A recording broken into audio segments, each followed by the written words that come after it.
காட்டில் முள் வெட்டி அதை விற்று பிழைக்கிற கூலிக்காரி ஆவுடைச்சி. கடைக்காரர் கடன் தர முடியாதுன்னு சொல்லிடுறாரு.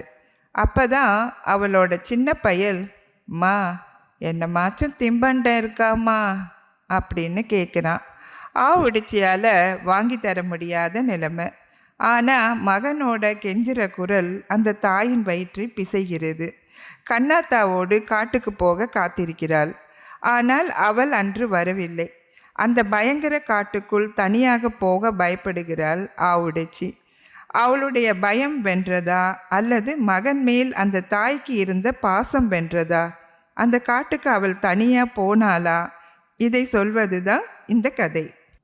இந்த சிறுகதையை எழுதியது திரு மேலாண்மை பொன்னுசாமி அவர்கள். இந்த கதை ஆனந்த விகடனில் 1999 வெளிவந்திருக்கு.